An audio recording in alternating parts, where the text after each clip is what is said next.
Je vous promets, vous n'irez pas à confesse tout de suite. Je m'en vais tout d'abord vous raconter une histoire vraie, comme m'a dit, et qui s'est passée ici même. Le forgeron de notre beau pays avait le palpitant qui s'enflammait comme le feu de sa forge quand il actionne le soufflet. Et à chaque fois qu'il voyait passer la belle dame Marion devant chez lui, faut dire qu'elle était bien belle, hein, la dame Marion. Avec sa robe qui laissait voir ses épaules nues. Semblait douce comme une poire. Ou plutôt comme un abricot. Ou plutôt comme du miel. Ou plutôt comme un mouton.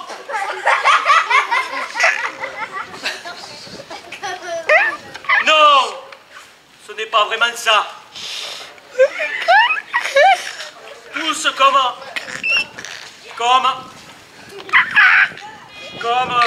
mais oui, bien sûr, comme un chou. Comme un chou. Eh oui, comme un chou. Bon, bref.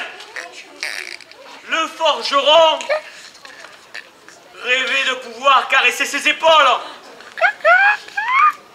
Mais il savait qu'étant donné sa condition modeste et ses mains rugueuses,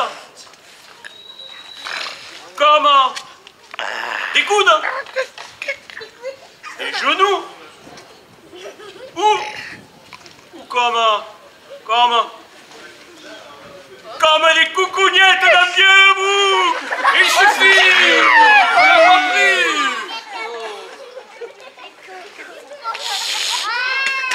Oui, donc,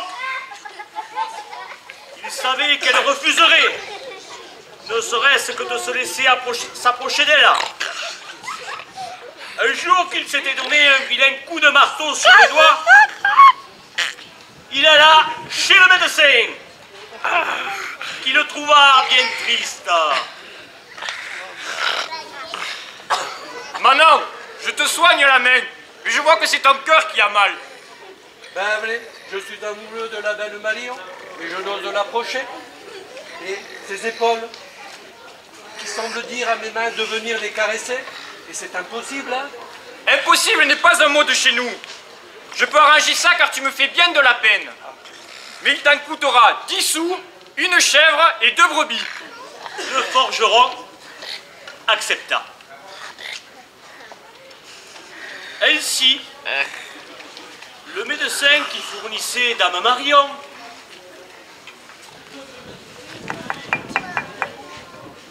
un onguent fournissait à Dame Marion un onguent qui rendait la peau douce,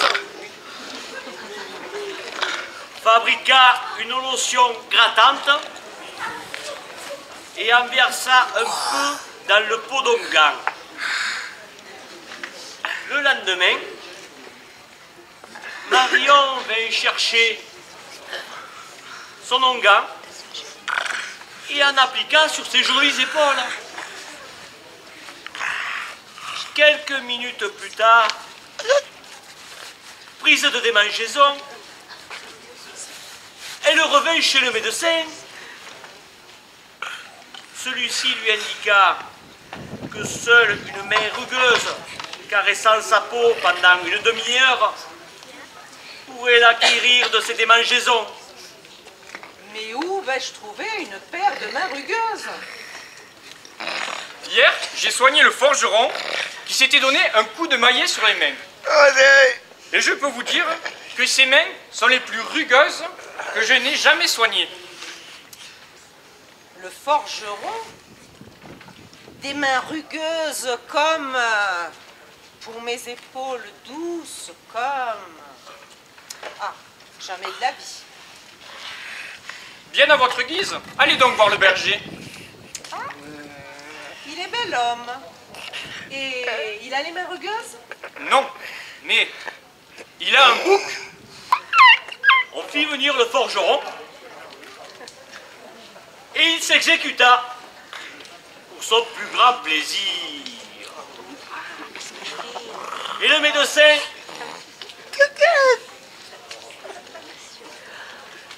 forgeron, n'en profitez pas. Le médecin réclama alors son salaire. Mais le forgeron refusa de payer, sachant qu'il ne pourrait jamais rien dire à Dame Marion sur cette affaire. Le jour suivant, le médecin mit de son onguent grattant dans la potion qu'il avait préparée pour soigner un coup mal placé que Messire du Guesclin avait reçu lors d'un combat et qui, selon les conseils du médecin, se rendit chez le forgeron plutôt que chez le berger afin qu'il le soulage de ses démangeaisons. Moralité, qui paye ses dettes, c'est dans quelle bourse il pioche. Mesdames et messieurs, merci, bonne soirée et je vous invite à continuer.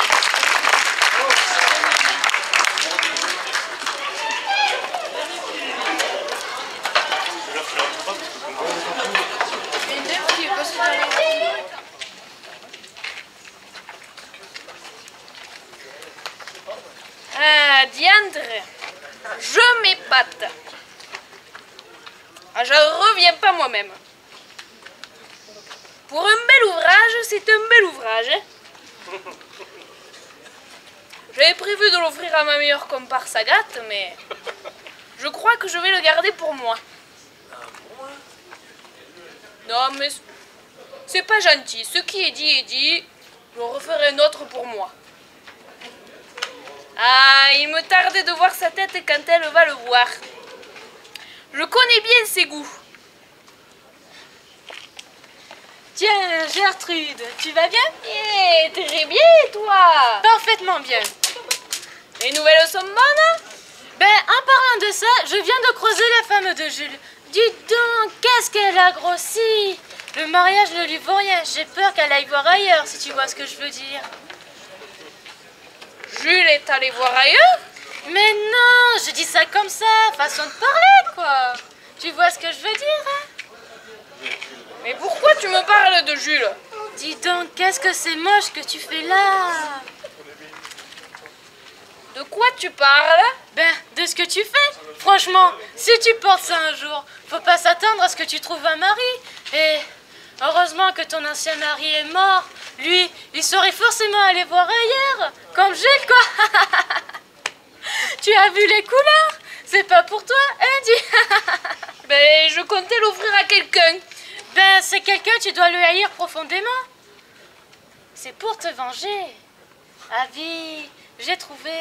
C'est pour ta voisine Clotilde. Remarque, après ce qu'elle t'a fait, je comprends parfaitement que tu veuilles la ridiculiser. Après ce qu'elle m'a fait, tu peux m'expliquer? Non, mais ne te justifie pas. Je suis avec toi. Je ne l'ai pas cru du tout. Mais cru quoi? Tu sais, pas grand monde est au courant. C'est la femme du boucher qui en a entendu parler tout à l'heure. Mais au courant de quoi? Moi, j'ai dit que si tu avais fait ça, tu m'en aurais parlé. C'est ce que j'ai dit à la femme de Jules. À la femme de Jules? Mais quoi? Mais tu vas me le dire, dis à la fin. Moi, j'ai dit que jamais tu aurais fait des trucs cochons avec Jules. Sauf de force. Avec Jules? Personne n'est au courant, mais tout le village en parle. C'est pour ça que tout le monde me regarde de travers ou vite. Ouais. Ben écoute, j'ai dit qu'effectivement, un jour, tu m'avais dit qu'il te plaisait, le Jules. Moi? J'ai dit ça?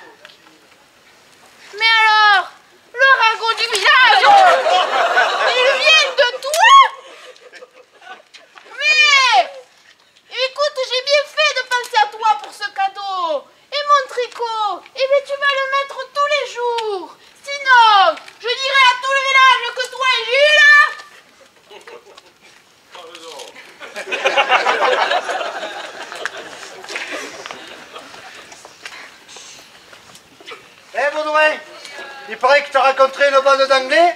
Raconte-nous ce qui s'est passé. Si je suis ici à te parler, il est facile d'imaginer la suite. Forcément, te connaissant, la suite c'est que tu t'es enfui. Peste soit de tous les couloirs, plutôt mourir que fuir. Je suis un coquin si je n'ai pas croisé l'épée avec une douzaine d'entre eux. Eh bien, raconte-nous ce qui s'est passé. 5 ou 6 ont fondu sur moi l'épée dehors. Moi, sans faire plus d'embarras, j'ai reçu leurs 8 pointes dans mon écu. Mais il n'était que 5 ou 6 tout à l'heure. 8, te dis-je, où je ne suis qu'une botte de radis. Ayant rompu leurs pointes, ils reculèrent. Mais moi, je les suivis et les attaquai comme un lion en feu. Et en un clin d'œil, je leur réglai leur compte à eux 10. Encore 2 de plus. C'est pas fini. 3 autres sont arrivés derrière mon dos. Ils ont voulu me prendre à revers. Mais moi, rapide comme un serpent à 3 têtes qui bondit sur sa proie, je les ai poivrés tous les 5. Tes mensonges sont gros comme des montagnes. Je vais te dire, si je te fais un mensonge, appelle-moi cheval, crache-moi la figure. Tu connais ma garde, ma vieille parade infaillible. Et voici comme je tendais ma lame. Et regardez, la preuve, je leur ai arraché leurs dents en or que j'ai fait mettre ici. Ah, cachez-moi, ou plutôt faites mine de me tuer. Pourquoi aurais-tu peur, toi qui viens d'en égorger 15? En plus, ces deux-là viennent pour parler. Ah, les Anglais sont fous, comme je l'ai dit tout à l'heure, plutôt mourir que fuir. Nous venons pour parler, mais que lui est-il arrivé, Migol? D'habitude, vous nous prenez par Saint-Georges. Ah, mais bien sûr. Mais là, c'est différent. Ce boyau à cervelle debout, ce pain de suie graisseux, ce corps instinctif, nous a raconté les sornettes. Nous ne pouvons le piller car il est des nôtres, mais nous vous le laissons bien volontiers. Prenez ce que vous voulez et récupérez dans sa bouche les dents en or arrachées à vos compatriotes. Et prenez mon épée, ça vous sera plus facile. Plutôt mourir d'abord, certes, mais fuir